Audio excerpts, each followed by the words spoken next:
Chapter 1. A Quiet Evening. Sebastian Bryan stood at his kitchen counter, the rhythmic sound of his knife against the cutting board filling the empty house. Carrots, bell peppers, snap peas. Ingredients for a stir-fry he'd probably eat alone, again. The silence pressed against him like a physical weight, punctuated only by the distant hum of traffic and the occasional creak of the old house settling. 3 weeks.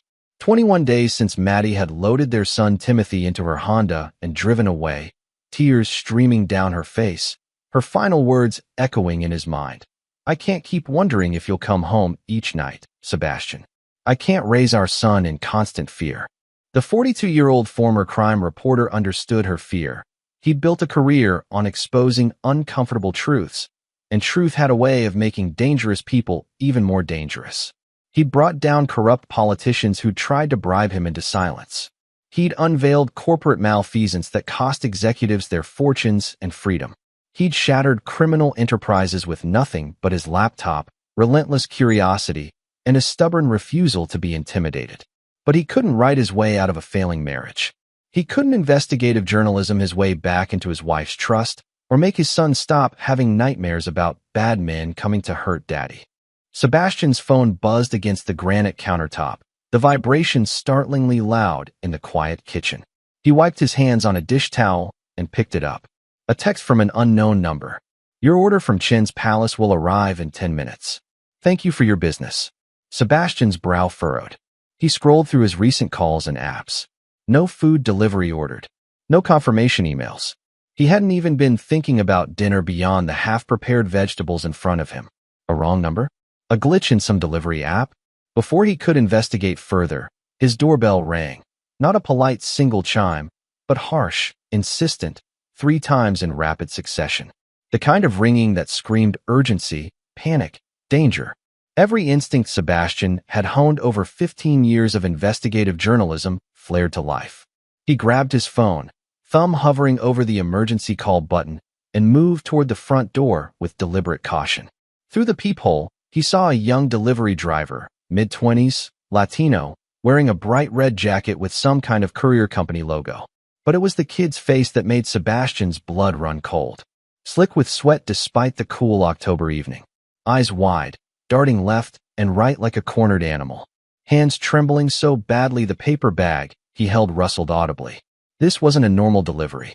Sebastian opened the door, keeping his body partially shielded behind the frame. "I didn't. Please, take it," the driver interrupted, his voice a harsh, terrified whisper. He practically threw the paper bag at Sebastian's chest, forcing him to catch it. "Don't eat this. Whatever you do, don't eat this food. They paid me to deliver it. They're watching right now, in the blue truck across the street." His eyes darted over Sebastian's shoulder. "They showed me a gun. They told me exactly what to say. They know everything about you. They said if you're reading this, your son is." His voice failed completely, caught in his throat like he was choking on the words. Sebastian's world tilted. "What about my son? What about Timothy?" Before the driver could answer, headlights flashed twice from a blue Ford F-150 parked directly across the street, a vehicle Sebastian hadn't noticed before. The harsh light cut through the evening shadows like a signal, a command. The driver's face went from terrified to absolutely white with panic. "I'm sorry. I'm so sorry. I had to warn you. I couldn't just." He bolted, just turned and sprinted down the sidewalk like death itself was chasing him, his red jacket disappearing into the darkness between streetlights. Sebastian's eyes locked on the blue truck. The passenger door swung open with deliberate slowness, and a figure emerged, tall, broad-shouldered, moving with the controlled precision of military training. In his hands, he carried something that caught the streetlight's gleam, long, cylindrical, with a distinctive scope mounted on top. A rifle, with a suppressor. A tiny red dot appeared on Sebastian's forehead, just above his left eye. He could see it reflected in the window glass, a pinpoint of laser light that meant someone had him in their crosshairs. Every survival instinct Sebastian possessed screamed move. He threw himself sideways, crashing through his doorway just as the window beside his head exploded. Safety glass transformed into 1,000 glittering fragments, raining down on his hardwood floor.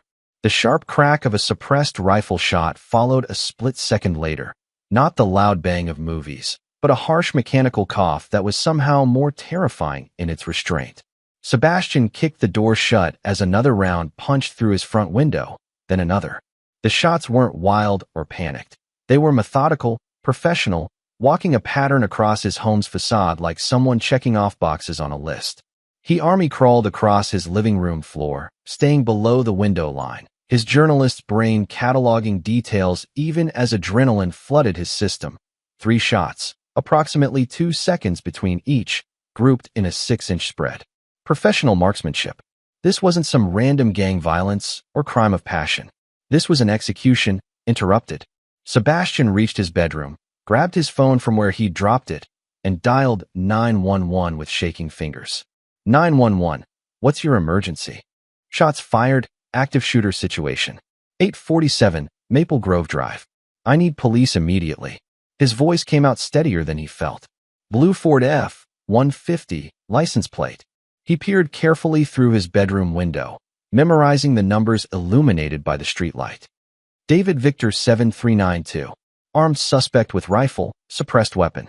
Multiple shots fired into occupied residence. Are you injured, sir? No, not yet. The truck's engine roared to life. By the time the 911 operator assured him units were en route, taillights were disappearing around the corner, leaving only shattered glass and bullet holes as evidence they'd ever been there. Sebastian sat with his back against his bedroom wall, heart hammering against his ribs hard enough to hurt. Adrenaline made his hands shake uncontrollably. The paper bag from the delivery driver lay on the floor where he dropped it during his desperate dive for cover. He picked it up with trembling fingers, opened it carefully. Inside was a takeout container from Chen's Palace, his actual favorite Chinese restaurant, the place where he ordered Kung Pao chicken every Friday. Someone had done their homework. On top of the container sat a fortune cookie, the cellophane wrapper perfectly intact. Sebastian cracked it open, already knowing he wouldn't like what he found.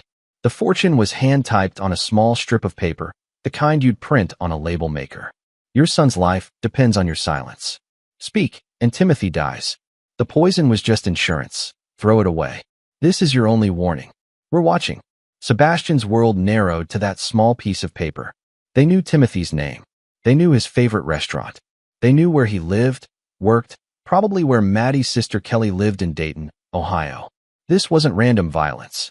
This wasn't even about him. This was about silencing him. Permanently. But from whom? And more importantly, what story had he stumbled onto that was worth killing over? Chapter 2. Ghosts and Enemies. The police arrived 12 minutes later, 2 patrol units, lights painting Sebastian's quiet suburban street in red and blue. Neighbors emerged from their homes in bathrobes and pajamas, phones raised to record the spectacle. Within 20 minutes, Sebastian's peaceful cul-de-sac looked like a crime scene from one of his own articles. Officer Marina Rhodes was mid-30s, sharp-eyed, with the controlled movements of someone who'd seen genuine violence and hadn't liked it. Her partner, Raymond Huang, was younger, methodical, already photographing the bullet holes and collecting shell casings from the street with evidence markers. Mr. Bryan, I need you to walk me through everything that happened, Rhodes said, pen poised over her notepad. Start from the beginning. Sebastian recounted it all, the unexpected text, the terrified delivery driver, the blue truck, the shots. He handed her his phone, showing the message from the unknown number, the fortune cookie threat carefully preserved in a plastic sandwich bag. You're absolutely certain you didn't order this food? Rhodes asked. Positive. I was cooking dinner when the text came through. Someone used a spoof number or hacked a delivery service to set this up. Sebastian's journalist mind was already working the angles. This was coordinated. They paid the driver, positioned the shooter, timed it perfectly. And they mentioned my son by name. Threatened him specifically. Rhodes's expression darkened with something between anger and concern. We'll contact your wife immediately. Get protective detail on your son's location. She's at her sister's house in Ohio. Kelly Myers, 2847, Oakmont Avenue, Dayton. Sebastian rattled off the address from memory, along with phone numbers, vehicle descriptions, anything that might help. His mind was already racing ahead, cataloging enemies like shuffling through a mental filing cabinet. There was Lorenzo Kelly, the hedge fund manager Sebastian had exposed for running an elaborate Ponzi scheme that defrauded retirees of $40 million. Kelly was currently serving 15 years in federal prison, but he had family outside. 2 brothers, both with criminal records. August Lewis, the pharmaceutical CEO whose company knowingly sold contaminated blood thinners that killed 17 people. Lewis had lost everything: fortune, reputation, freedom, and made it very clear during his trial that he blamed Sebastian for destroying his life. Hayden Blanchard, the real estate developer with documented mob connections, who'd threatened Sebastian's life during a deposition 3 years ago. "You cost me $20 million, Brian. One day, I'll make you pay in blood." But those cases were old news. Water under the bridge. Why strike now, years after the dust had settled? "Mr. Brian, I have to ask," Rhodes looked up from her notes. "Is there anyone recent you've written about? Any current investigations that might have rattled the wrong cage?" "That's the thing," Sebastian said, frustration creeping into his voice. "I haven't done any major exposés in months. My editor's been on me about it, actually. The biggest story I've published recently was about FDA approval processes, and that was barely controversial." Rhodes and Huang spent another hour processing the scene. They found 3.308 shell casings, professional sniper rounds. They photographed the bullet holes, which showed a grouping consistent with trained marksmanship. They took the poisoned food as evidence. After they left, Sebastian sat in his darkened living room, refusing to turn on lights that would make him a target through the windows. The fortune cookie message lay on his coffee table like a coiled snake, its threat somehow more menacing in the shadows. "Your son's life depends on your silence." They wanted him quiet about something. But what? What had he stumbled onto that was worth this much effort, this much violence? His phone rang, his regular phone, not the burner. Maddie's number. "Sebastian, what the hell happened?" Her voice was raw with panic, tears audible beneath the words. "The police just called. They said someone threatened Timothy. They said there were shots fired at the house. What is going on? Maddie, I need you to listen very carefully to what I'm about to say, okay? Don't interrupt, just listen." Sebastian kept his voice calm, controlled, even though his own fear was a living thing clawing at his chest. "Pack a bag for you and Timothy. Essentials only: clothes, medications, important documents. Don't tell Kelly where you're going. Don't tell anyone. You're scaring me." "Good. You should be scared. These people know Timothy's name. They know where you are. They're professionals, Maddie. Military-grade professionals." He paused, forcing himself to breathe. "Do you still have that prepaid phone I gave you last Christmas?" "The burner phone?" "Yes, it's in my drawer." "Sebastian, I don't understand." "Take it. Turn off your regular phone completely. Don't just silence it, power it down. Use only the burner to contact me. I'll do the same. Pay for everything with cash. No credit cards, no ATM withdrawals, nothing that leaves a digital trail." He heard her breathing fast, on the edge of hyperventilating. "There's a Holiday Inn Express off Route 30, about 40 miles south of Dayton. Check in under the name Jennifer Martinez. I'll call you there in 2 hours." "Sebastian, Brian, you tell me right now what's happening." "Someone wants me dead, Maddie. And they're using our son as leverage to keep me quiet.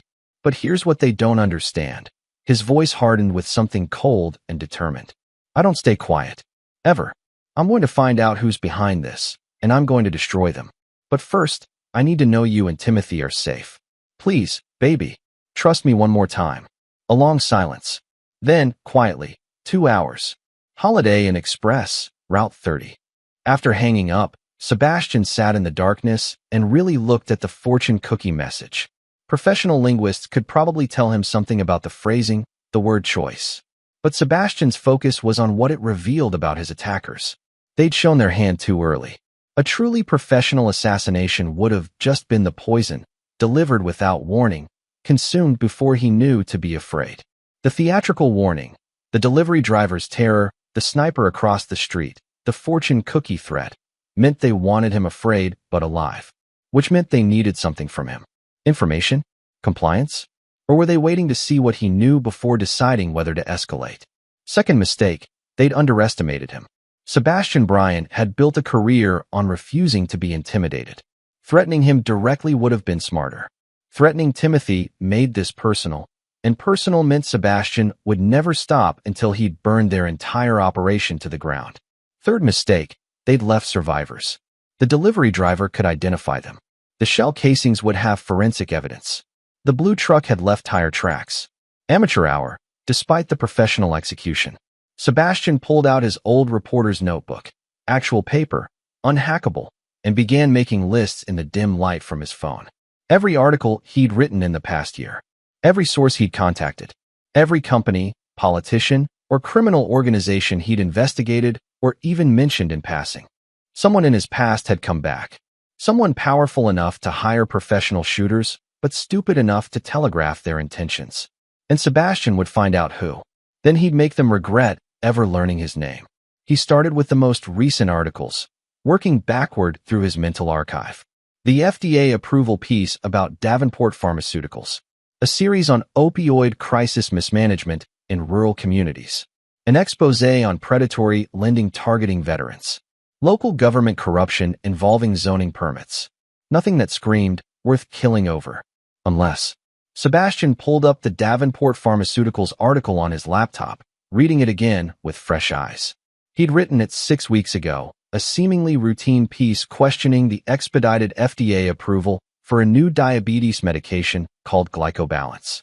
The approval had come unusually fast, 18 months instead of the typical 3 to 4 years.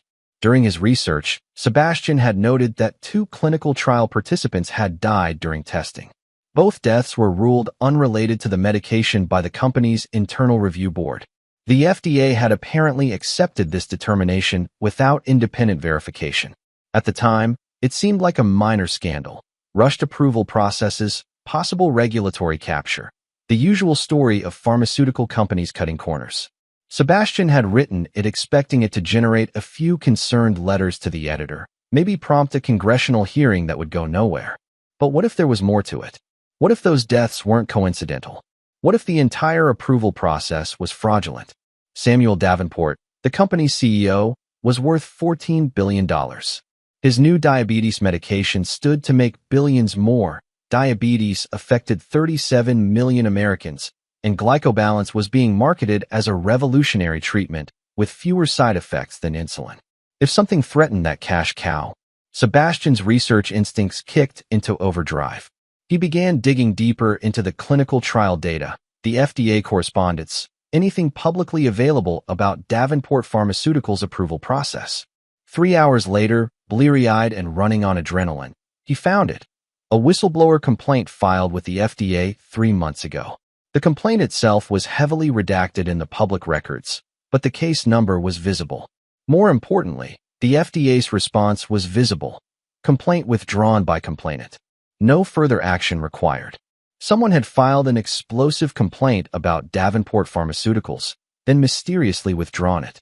Sebastian cross-referenced the case number with FDA employee directories, FOIA requests, and pharmaceutical industry message boards where insiders gossiped. Finally, on a biotech industry forum, he found a thread from 3 months ago. Did anyone else hear about Dr. Stevens pulling her FDA complaint? Seemed pretty serious when she filed it.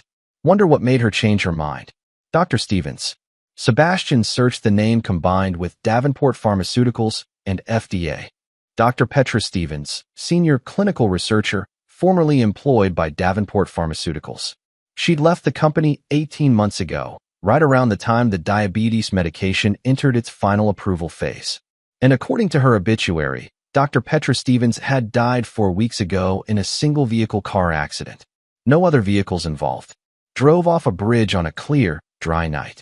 Ruled driver error, possibly fatigue or distraction. Sebastian stared at his laptop screen, his blood running cold. This wasn't about his article. This was about what he might discover if he kept digging. Someone at Davenport Pharmaceuticals was cleaning house, eliminating anyone who could derail their multi-billion-dollar drug. Dr. Stevens had tried to blow the whistle and ended up dead. Now Sebastian's preliminary questions had painted a target on his back. His burner phone buzzed. A text from an unknown number. You're asking dangerous questions, Mr. Bryan. Think of your son. Think of Maddie. We're watching every move you make. Every search. Every call. Walk away while you still can.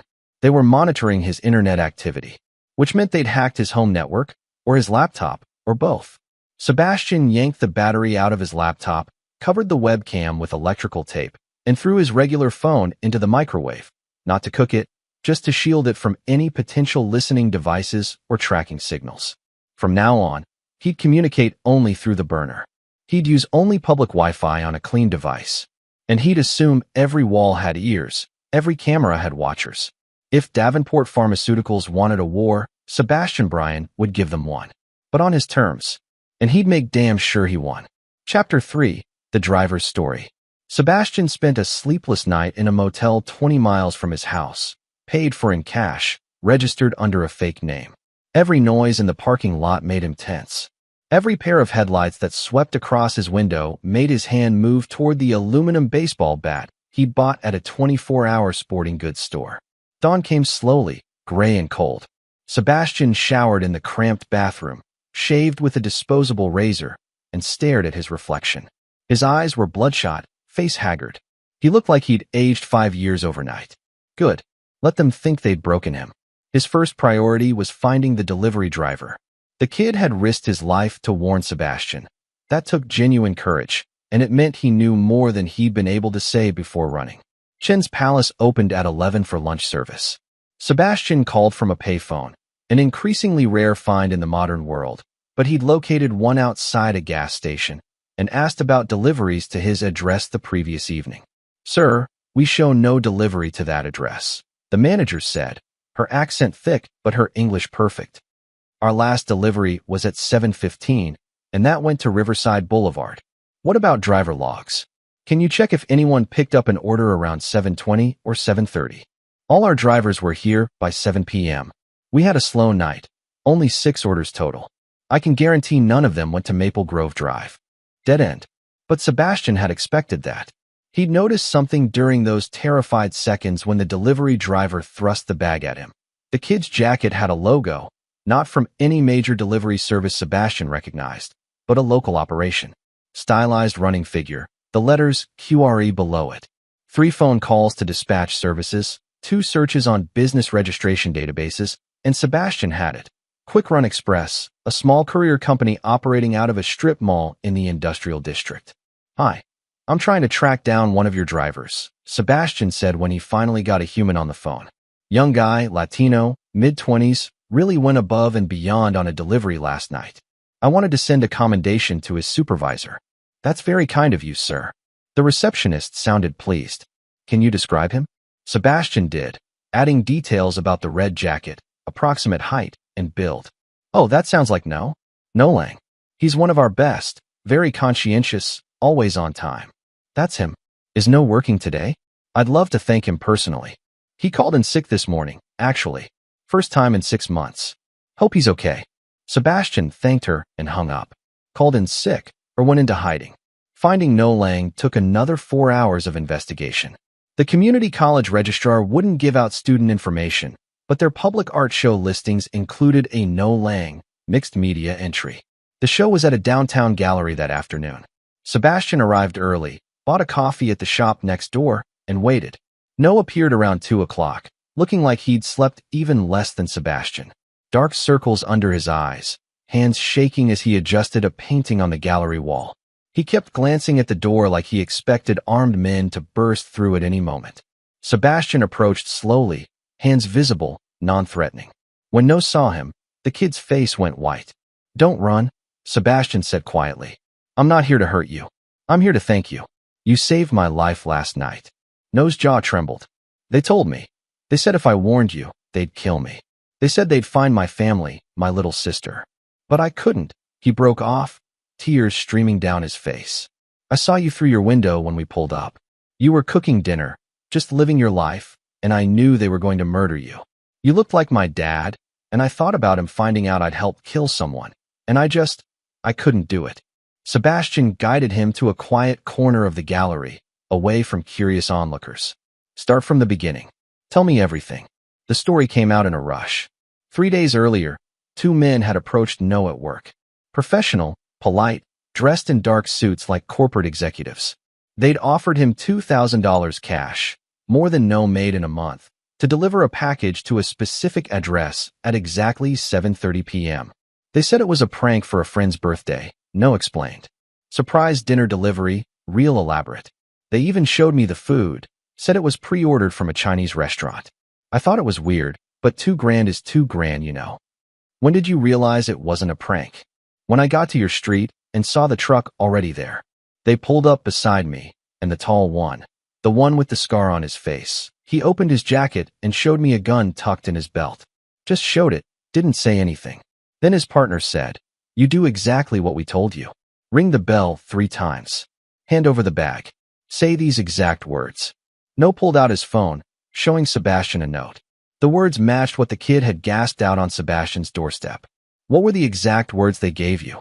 "Don't eat this. They paid me to deliver it. They're in the blue truck. They showed me a gun. If you're reading this, your son is in danger." No looked up. "But when I got to your door, I panicked. I changed it, tried to warn you faster. That's when they flashed their lights, the signal that I'd screwed up. You improvised under pressure. That's brave."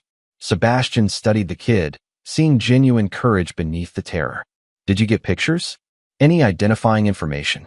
No nodded, pulling up a photo he'd secretly taken while pretending to check his phone. The image was grainy but usable. 2 men in the truck cab, one with a shaved head and distinctive facial scar running from temple to jaw, the other wearing a baseball cap pulled low but showing a strong profile. Sebastian's heart rate kicked up. He'd seen that scar before, somewhere in his research. "Can you send me that photo?" "Won't they track it?" "Send it to this number."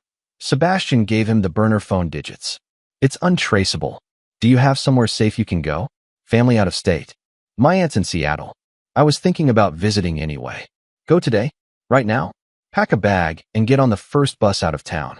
Don't tell anyone where you're going except your aunt, and call her from a payphone, not your cell." Sebastian pulled out $300 from the cash he'd withdrawn that morning for the bus ticket. "And no, you did the right thing. Most people would have just followed orders. You risked your life to warn a stranger. That takes real character." After No left, moving with the nervous energy of someone who'd just been given permission to run, Sebastian examined the photo more closely. He uploaded it to his laptop, a new one, bought for cash, never connected to his home network, and began running it through facial recognition databases he'd accessed during his reporting days. The search took 3 hours, combing through military databases, private security contractors, arrest records. Finally, he got a hit. Milford Ritter, age 38, former Marine Corps sniper with 3 tours in Afghanistan. Dishonorably discharged for conduct unbecoming, which usually meant something the military wanted to bury. After his discharge, Ritter had bounced between private security firms before landing at Executive Solutions Group, a notorious outfit that provided specialized services to wealthy clients with flexible ethics. Sebastian knew Executive Solutions Group well. He'd written about them 2 years ago in a piece titled "The Mercenaries Next Door, When Private Security Becomes Private Army." The article had detailed how ESG operated in legal gray areas, providing everything from executive protection to witness intimidation to problems that disappeared. The article had caused a minor scandal. ESG had been forced to rebrand, relocate their headquarters, and several of their contractors had faced legal scrutiny. But ESG didn't act independently. They were guns for hire in the most literal sense. They required clients with deep pockets and deeper problems. Someone had paid Executive Solutions Group to silence Sebastian Bryan. Someone who stood to lose billions if the truth about Davenport Pharmaceuticals came out. Sebastian's fingers flew across the keyboard, pulling up everything he could find on Samuel Davenport. $14 billion net worth. Harvard-educated. Ruthlessly ambitious. Known for crushing competitors and buying political influence. His company's new diabetes medication represented a potential market worth $20 billion annually, and Sebastian's article had questioned its safety. 2 people had already died for getting too close to the truth. Dr. Petra Stevens and whoever else had helped her file that FDA complaint. Now Sebastian was on the list. But unlike Dr. Stevens, Sebastian wasn't alone. He had sources, connections, and 15 years of experience investigating people who thought they were untouchable. It was time to go from defense to offense. Chapter 4, Following the Money. Sebastian's next call was to his editor at the National Examiner, Melanie Tucker. Melanie was 56, chain-smoked despite the office smoking ban, and had the kind of cynical wisdom that came from 3 decades watching politicians and corporations lie to her face. "Brian, please tell me you're not calling about another extension on the municipal corruption piece," she said by way of greeting. Because I've got two reporters breathing down my neck about column space, and your deadline was. Someone tried to kill me last night, Mel. Silence. Then, say that again. Sebastian recounted everything, the poison delivery, the sniper, the threats against Timothy. When he finished, Melanie was quiet for a long moment. Jesus, Sebastian. You thinking it's Davenport? I'm sure it's Davenport. The timing's too perfect. I questioned his drug approval, and suddenly I'm on someone's hit list. Sebastian paused. I need everything you have on Davenport Pharmaceuticals.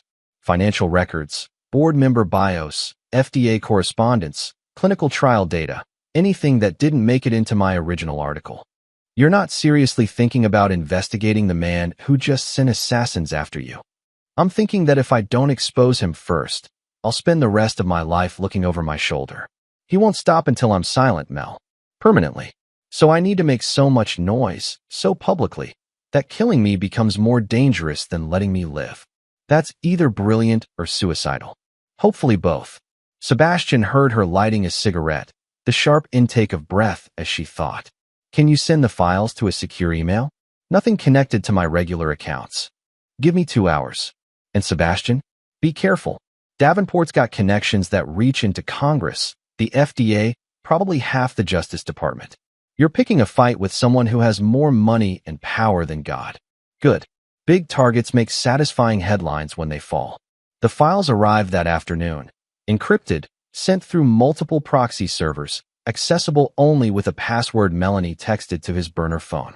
Sebastian set up in a public library, using their Wi-Fi and a privacy screen to prevent anyone from seeing his work. The clinical trial data was particularly damning when examined with suspicious eyes. The 2 deaths Sebastian had mentioned in his original article, both ruled as unrelated to the medication, had occurred within 3 weeks of each other. Both patients were otherwise healthy 30-year-olds with no history of cardiac issues. But the autopsy reports showed nearly identical causes of death, acute cardiac arrhythmia leading to sudden cardiac arrest.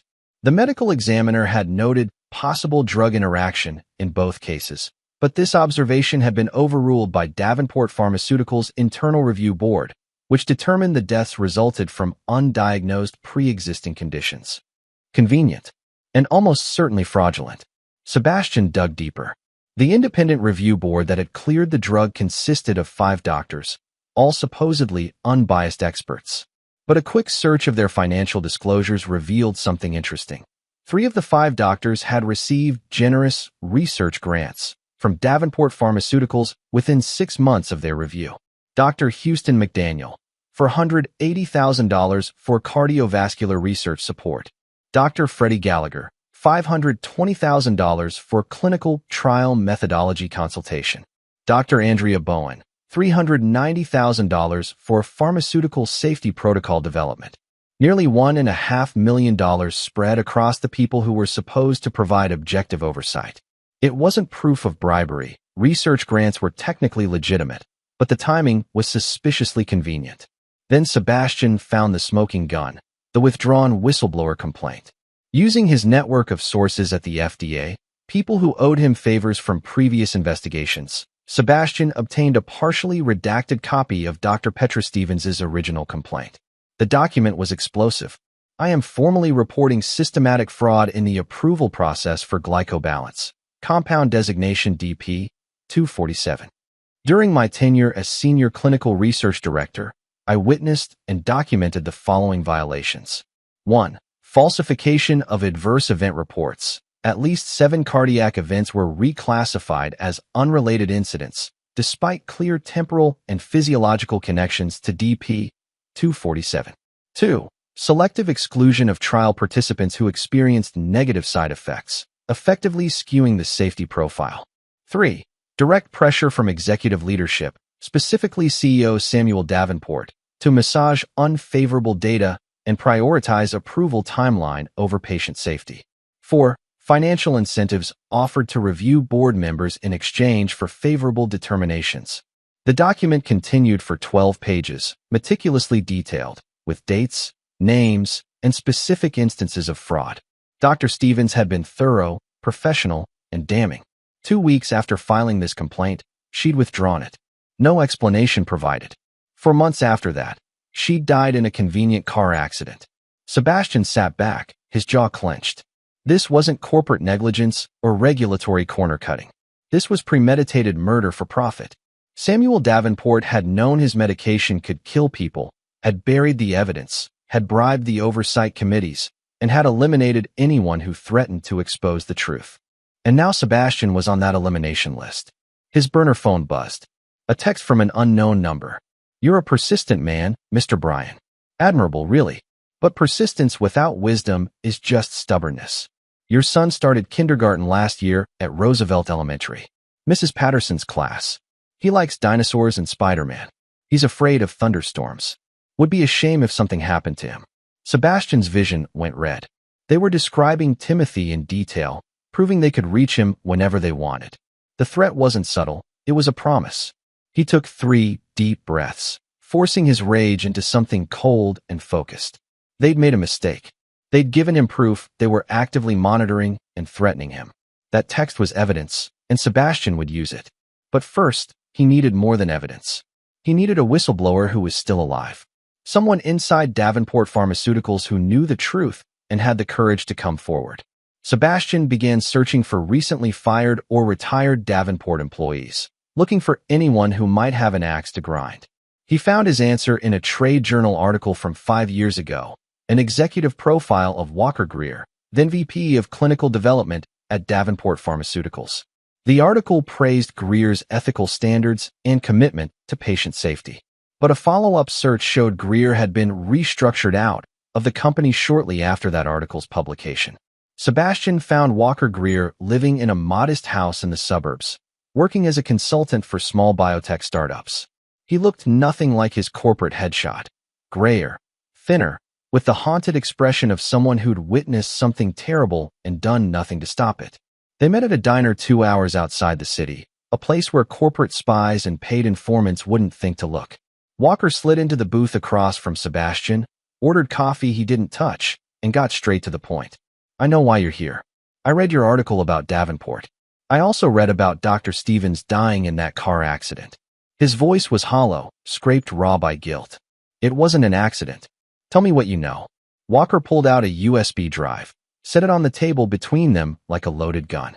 Internal emails, financial records, unredacted clinical trial data. Everything you need to prove Davenport knew his medication was killing people and pushed it through anyway. His hand shook as he pushed the drive toward Sebastian. "After I was fired for objecting to corner cutting during a previous trial, I made copies of everything. Insurance, I told myself. But I never used it. Just watched Samuel get richer while people died. Why come forward now? Because I saw your article. And 2 days later, I saw Petra's obituary. We worked together for 15 years. She was brilliant, ethical, everything this industry should be, but isn't. He killed her, Mr. Bryan. I know he did. And I can't." Walker's voice broke.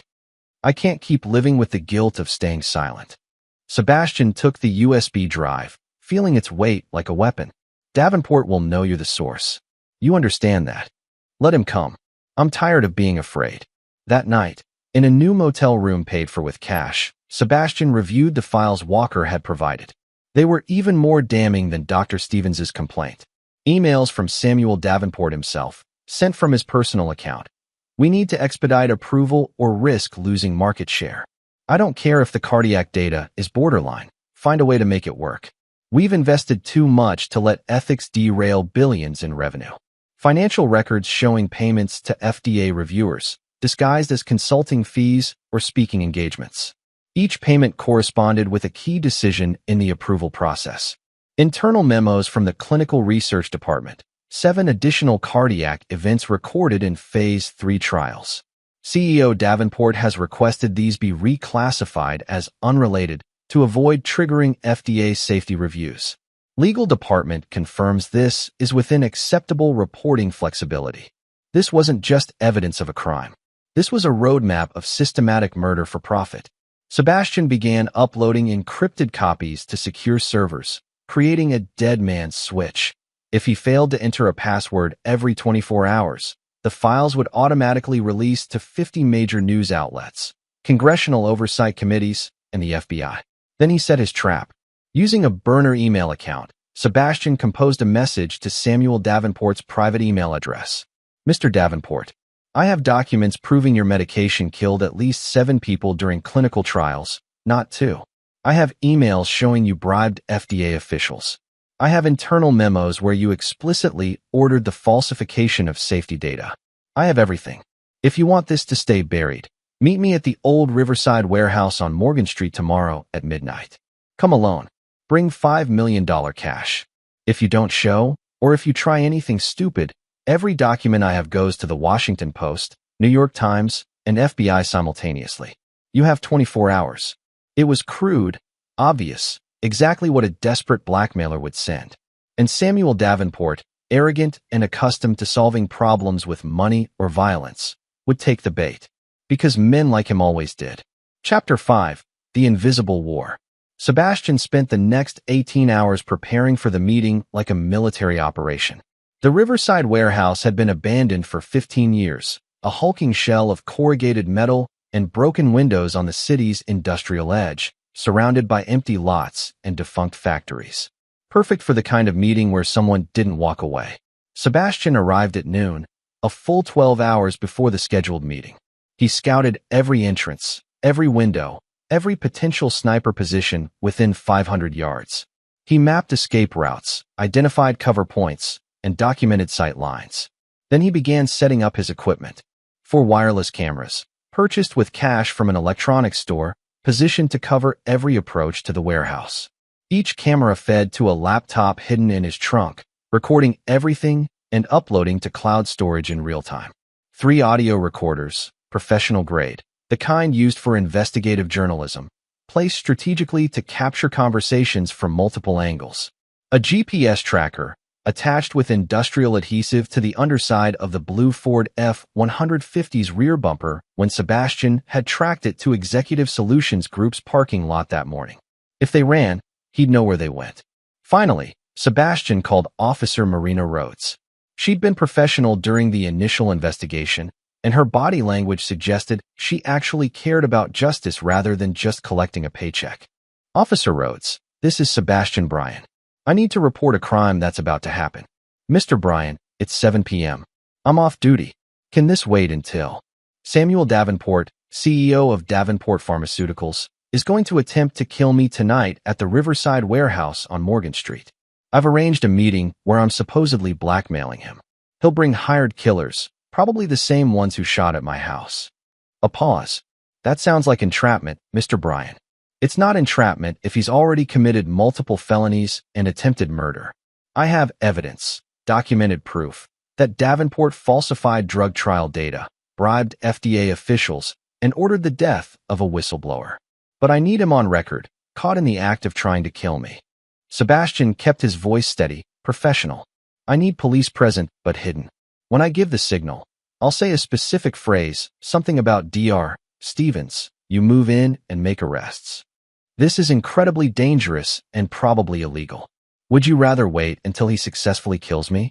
Because that's the alternative, Officer Rhodes. Men like Davenport don't stop until they're stopped. Another long silence. Sebastian could hear her breathing, weighing duty against protocol. Give me the address. Exact location where you'll be standing. And Mr. Bryan? If this goes sideways, if you're setting me up, or if anyone gets hurt, I will personally ensure you face charges. Fair enough. At 11:45 p.m., Sebastian stood in the empty warehouse, every nerve alive with adrenaline. He wore a wire, old-school technology, harder to detect than modern digital devices, and carried nothing that could be used as a weapon. He wanted this to be clean, legal, admissible in court. Headlights cut through the darkness. A black Mercedes S-Class pulled up to the warehouse loading dock, followed by the familiar blue Ford F-150. Sebastian's cameras captured everything: license plates, vehicle details, the faces of the men who emerged. Samuel Davenport stepped out of the Mercedes, and Sebastian got his first in-person look at the man worth $14 billion. Tall, silver-haired, wearing an expensive suit that probably cost more than Sebastian's car. His face was composed, confident, utterly cold, the expression of someone who'd never faced real consequences for his actions. Milford Ritter exited the truck, along with another contractor Sebastian didn't recognize. Both men were armed, pistols visible in shoulder holsters, rifles left in the vehicle but within easy reach. Sebastian stepped into the light, hands visible and empty. "Mr. Davenport, thank you for coming. You have remarkable audacity, Mr. Bryan." Davenport's voice was smooth, cultured, with the casual arrogance of old money and zero accountability. "Attempting to extort me. I prefer to think of it as leveraging undisclosed assets." Sebastian smiled, keeping his voice steady despite his racing heart. "Did you bring the money?" Davenport laughed, a sharp, cruel sound that echoed in the empty warehouse. "Do you really think I became a billionaire by paying off every hack journalist who thinks they've found a story?" He looked at Sebastian like one might look at an insect. "I've dealt with dozens of people like you. All of them made the same mistake.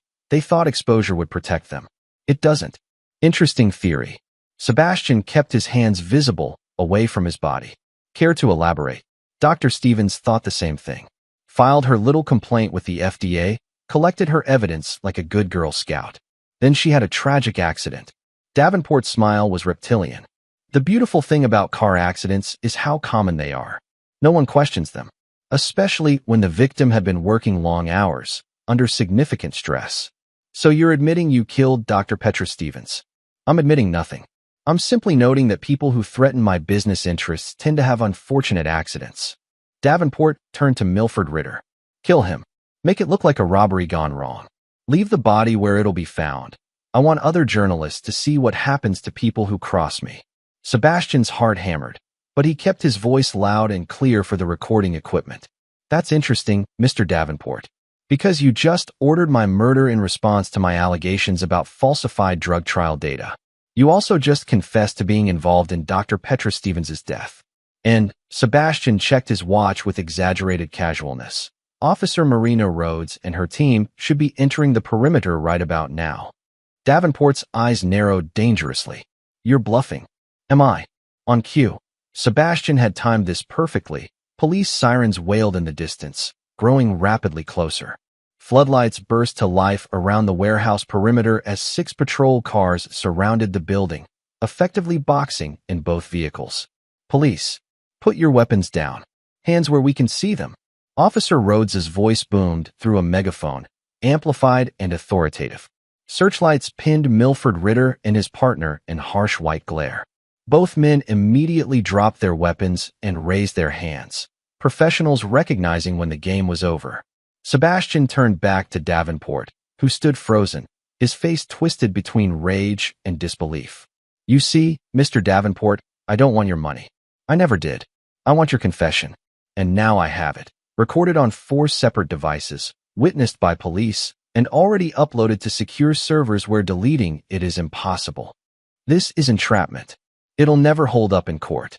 Entrapment requires law enforcement to induce someone to commit a crime they weren't already planning. You'd already tried to kill me once. You'd already murdered Dr. Stevens. You'd already falsified clinical trial data that killed at least 7 people." Sebastian stepped closer, his voice dropping to something cold and hard. "This isn't entrapment. This is justice." Police officers moved in, weapons drawn but controlled. "Samuel Davenport, you're under arrest for conspiracy to commit murder, solicitation of murder, and violations of federal drug safety regulations." Rhodes herself placed the handcuffs on Davenport's wrists, reading him his Miranda rights with professional precision. Milford Ritter and his partner were also cuffed and led away. Sebastian watched them go, feeling something between satisfaction and exhaustion. Rhodes approached him after securing the suspects. "That was the most reckless, dangerous, legally questionable operation I've ever been part of. It's probably going to cause me significant problems with my superiors. But it worked." "Yeah," she admitted, almost reluctantly. "It did. We've got everything on video and audio. His confession about Dr. Stevens alone is enough for a murder investigation, combined with the documents you mentioned having. I'll provide everything to the prosecutors. Walker Greer's files, Dr. Stevens' original complaint, financial records showing the bribes. All of it." Sebastian felt the adrenaline finally starting to fade, leaving him hollowed out and shaky. "Davenport's done. Finished. He'll spend the rest of his life in prison. One question, you said you uploaded the recordings to secure servers. Was that true, or were you bluffing?" Sebastian smiled. Does it matter? Chapter 6. The Wider Conspiracy. The story broke at dawn, exploding across every major news outlet like a bomb. Sebastian had provided the full recordings to the National Examiner, which ran them alongside Walker Greer's documents and Dr. Stevens's whistleblower complaint. Pharmaceutical CEO arrested in murder-for-hire scheme. Billionaire confesses to killing whistleblower, falsifying drug trial data. Davenport Pharmaceuticals stock crashes following CEO's arrest. Within 24 hours, the FDA had suspended approval for glycobalance and launched a criminal investigation into the entire approval process. 7 whistleblowers from inside Davenport Pharmaceuticals came forward, each adding new evidence of systematic fraud, data manipulation, and corporate malfeasance. The company's stock price collapsed from $247 per share to $18 in a single trading day, wiping out nearly $20 billion in market value. Board members resigned en masse. Lawsuits piled up from families of the trial participants who'd died. Samuel Davenport was denied bail after prosecutors presented evidence he'd already attempted to flee the country, with $50 million transferred to Cayman Islands accounts and a private jet on standby. But Sebastian knew this wasn't over. Men like Davenport didn't operate alone. They built networks of accomplices, enablers, and co-conspirators. Someone had helped him arrange Dr. Stevens's murder. Someone had helped him hire Executive Solutions Group. 3 days after Davenport's arrest, Sebastian received a visit from a federal prosecutor, Margaret Gillespie, a sharp-eyed woman in her early 50s who carried herself with the confidence of someone who'd never lost a case. Mr. Bryan, I'm building a RICO case against Samuel Davenport and his entire network of associates, she said, spreading files across the table in Sebastian's new hotel room. He'd moved 3 times since the warehouse incident, still paranoid about threats. Your evidence is damning, and Davenport's confession gives us tremendous leverage. But I need more. I need to understand who else was involved in this conspiracy. You're thinking organized crime? I'm thinking organized crime, corrupt FDA officials, possibly congressional staffers who helped push the approval through. This wasn't just Davenport acting alone. This was a systematic operation involving dozens of people. Gillespie pulled out a document, slid it toward Sebastian. Does the name Hayden Blanchard mean anything to you? Sebastian felt his blood run cold. Yeah, I wrote about him 3 years ago. Real estate developer with documented mob connections. He threatened my life during a deposition. Hayden Blanchard and Samuel Davenport were college roommates at Harvard. They've remained close enough that Blanchard invested $40 million in Davenport Pharmaceuticals 5 years ago. Close enough that when Davenport needed someone eliminated, he called Blanchard. Blanchard hired Executive Solutions Group. Exactly. We've traced the payments, shell companies, offshore accounts, but the money trail leads back to Blanchard's operation. He's the one who arranged Dr. Stevens's accident. He's the one who sent Milford Ritter to your house. Gillespie's expression hardened. But here's the problem. Blanchard is insulated. Multiple layers of contractors and cutouts. Proving he gave the orders is nearly impossible without direct testimony from someone in his organization. So we flip someone. That's the idea. Milford Ritter is facing 30 years for attempted murder. If he testifies against Blanchard, we can reduce his sentence. But he's scared, says Blanchard has people inside prisons, that cooperating is a death sentence. Sebastian thought about this, his investigative instincts working through the problem. What if we offer him more than a reduced sentence? What if we offer him witness protection, new identity, relocation? That's already on the table. He's still refusing. Then we need leverage. Something that makes cooperating less dangerous than staying silent. Sebastian pulled out his laptop, began searching through his archives. Ritter was dishonorably discharged from the Marines for conduct unbecoming. That usually means something serious, assault, theft, possibly worse.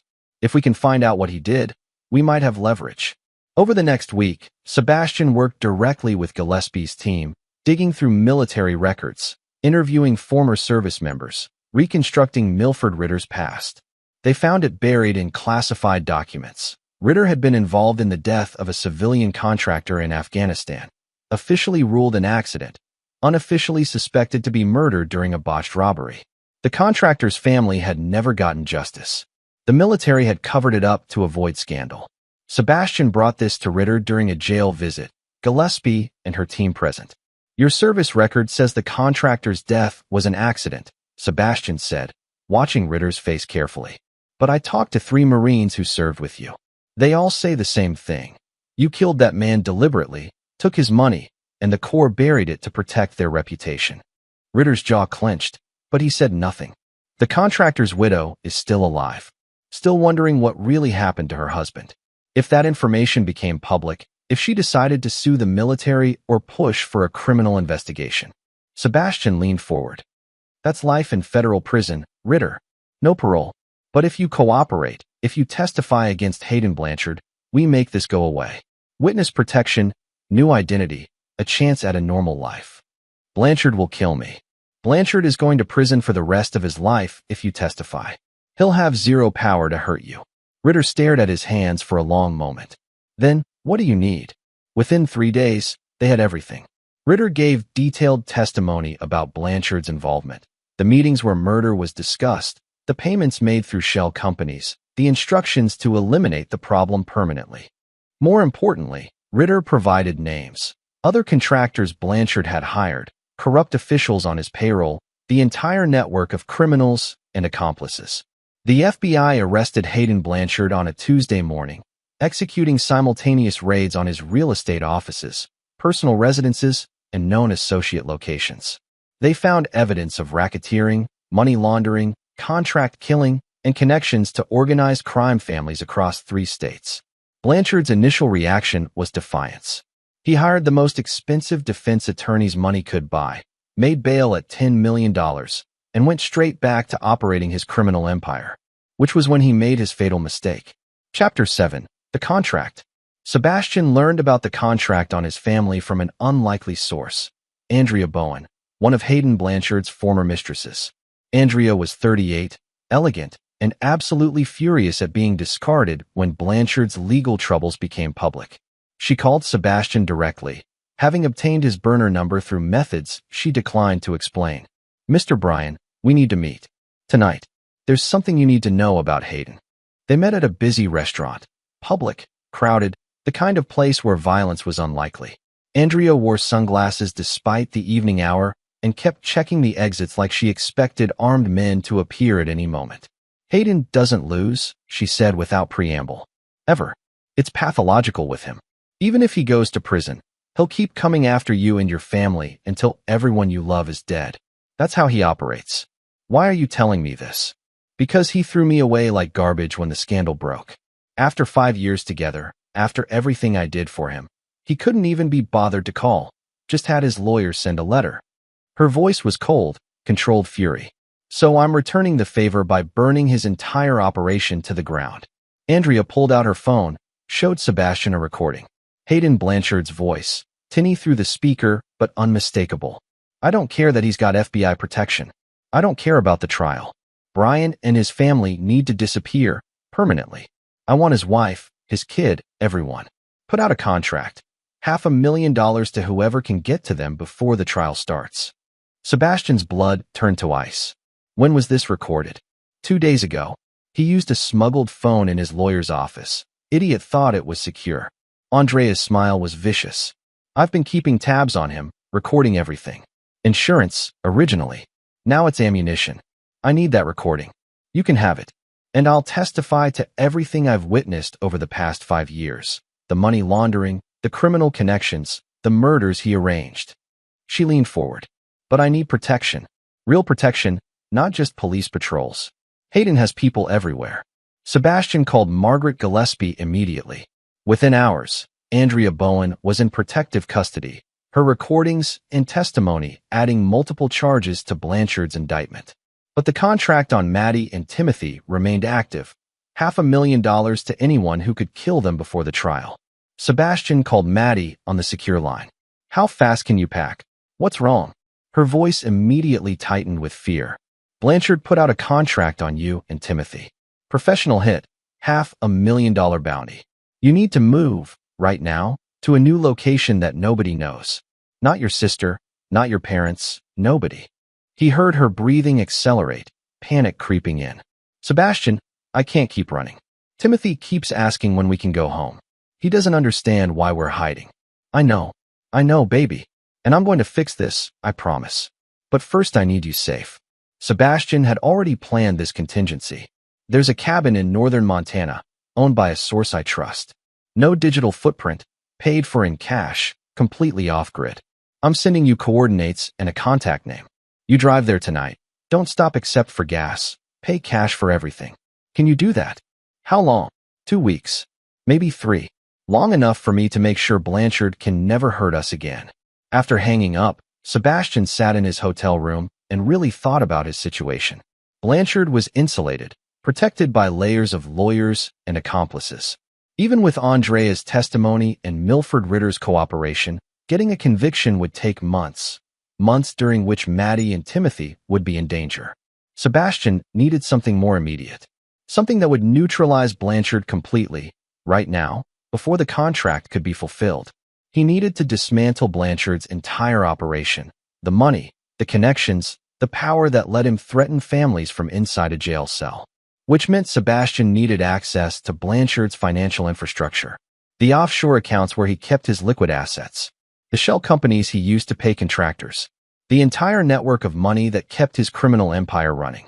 And Sebastian knew exactly how to get it. Chapter 8. The Trap Within a Trap.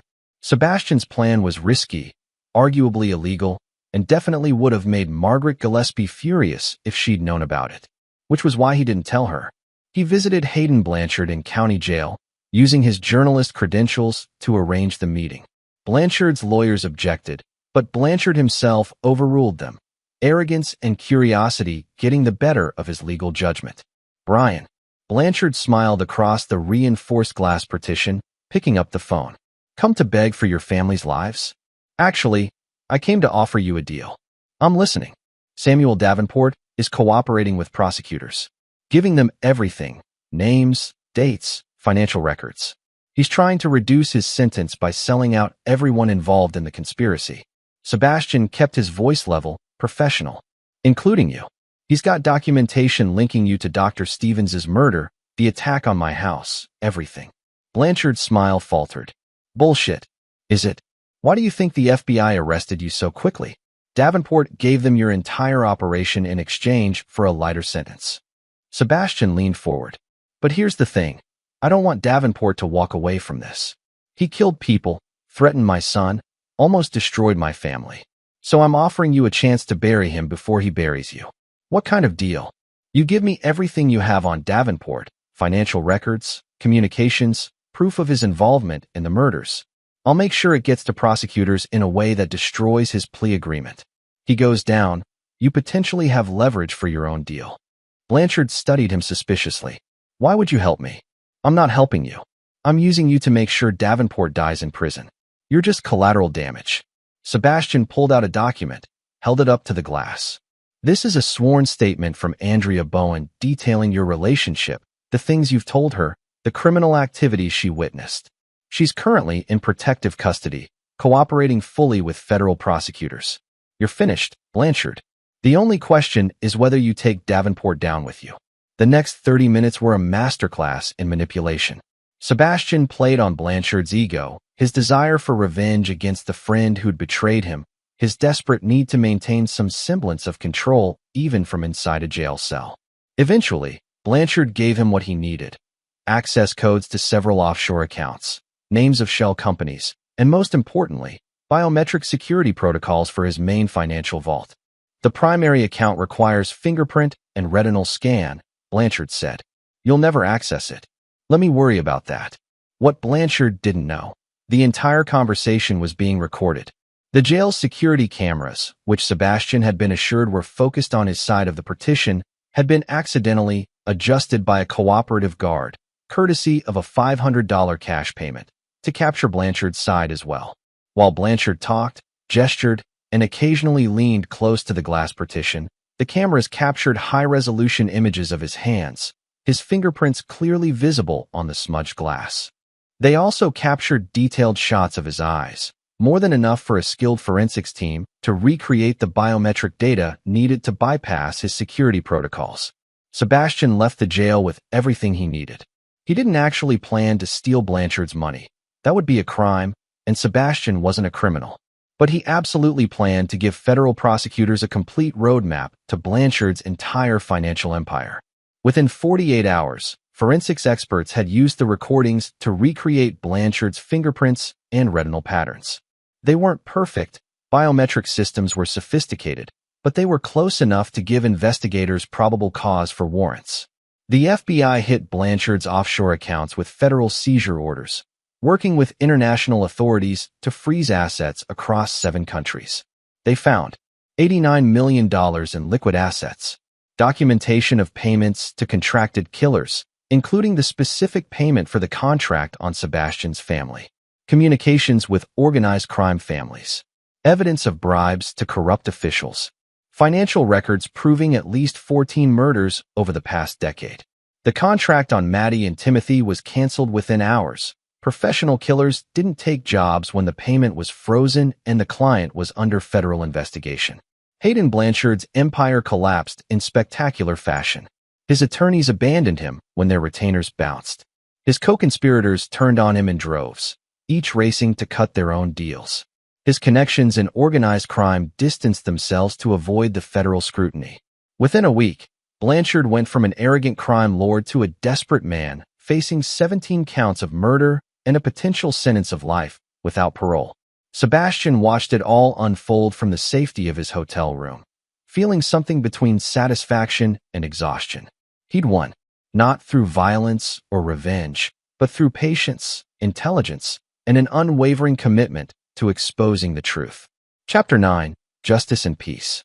Samuel Davenport's trial lasted 7 weeks. The prosecution called 63 witnesses, introduced over 400 pieces of evidence, and built a case so airtight that even Davenport's expensive defense team couldn't find cracks. Sebastian testified on day 12, walking the jury through his investigation, the threats he'd received, and the warehouse meeting where Davenport had confessed to murdering Dr. Petra Stevens. The recordings were played for the courtroom, Davenport's voice echoing through the speakers. Dr. Stevens thought the same thing. Filed her little complaint with the FDA, collected her evidence like a good Girl Scout. Then she had a tragic accident. Walker Greer testified about the systematic fraud, bringing charts and documentation that proved Davenport had known his medication was dangerous and had deliberately hidden the risks. 23 other witnesses, former employees, whistleblowers, family members of the 7 trial participants who died, testified about the human cost of corporate greed. The jury deliberated for 4 hours before returning guilty verdicts on all counts. 7 counts of negligent homicide, conspiracy to commit murder, bribery of federal officials, securities fraud, and obstruction of justice. Samuel Davenport was sentenced to consecutive life sentences, effectively ensuring he'd die in federal prison. Hayden Blanchard's trial was shorter, but even more damning. Andrea Bowen's testimony, combined with Milford Ritter's cooperation and the financial records Sebastian had helped uncover, painted a picture of a criminal enterprise that had operated with impunity for over a decade. Blanchard was convicted of 17 counts of murder for hire, racketeering, money laundering, and conspiracy. The judge sentenced him to life without possibility of parole. Executive Solutions Group lost their business license and faced federal prosecution. 4 of their contractors were convicted of various crimes.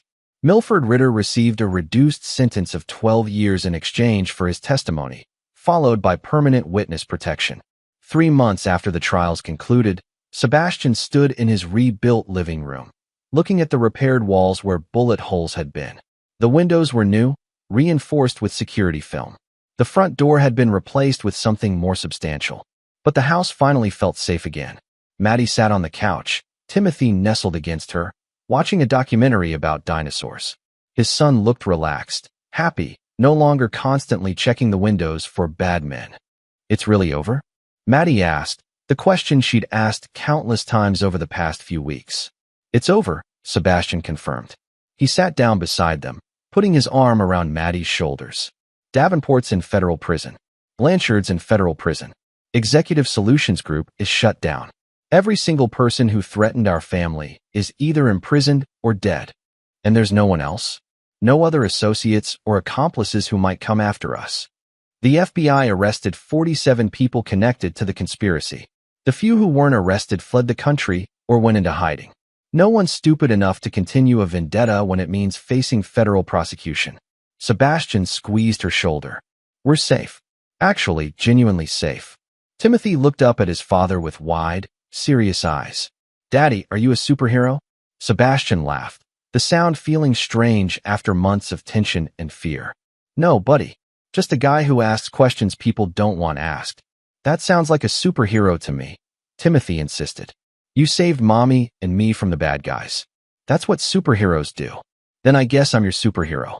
Sebastian ruffled his son's hair, feeling emotion tighten his throat. But I'm done fighting bad guys for a while. From now on, I'm just going to be your boring old dad. Promise.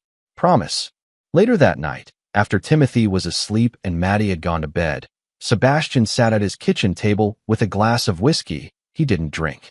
He was exhausted, bone-deep, soul-weary exhaustion that came from months of constant fear and adrenaline. But he'd won. He'd faced down billionaires, organized crime, professional killers, and corporate conspiracies. He'd exposed systematic murder, brought down criminals who thought they were untouchable, and protected his family from people who'd thought nothing of killing them. Not through violence or revenge, but through investigation, evidence, and an absolute refusal to be silenced. His phone buzzed, a text from Melanie Tucker. Your story about the Davenport conspiracy just won the Pulitzer Prize for investigative journalism. Congratulations. You earned it. Sebastian smiled. He had earned it, through sleepless nights, constant danger, and the kind of determination that refused to quit even when quitting would have been safer. More importantly, he'd earned something else. Peace. The war was over. The good guys had won. Samuel Davenport would die in prison, watching his billions vanish into legal fees and victim compensation funds. Hayden Blanchard would spend the rest of his life in a cell, his criminal empire dismantled and his power reduced to nothing. And Sebastian Bryan, the man who'd refused to stay silent when silence would have been easier, could finally go back to being a husband, a father, and a journalist who exposed the truth. As Sebastian turned off the lights and headed to bed, he passed Timothy's room. His son slept peacefully, no nightmares, no fear. That was the real victory. Everything else was just details. This is where our story comes to an end. Share your thoughts in the comments section. Thanks for your time. If you enjoy this story, please subscribe to this channel. Click on the video you see on the screen, and I will see you there.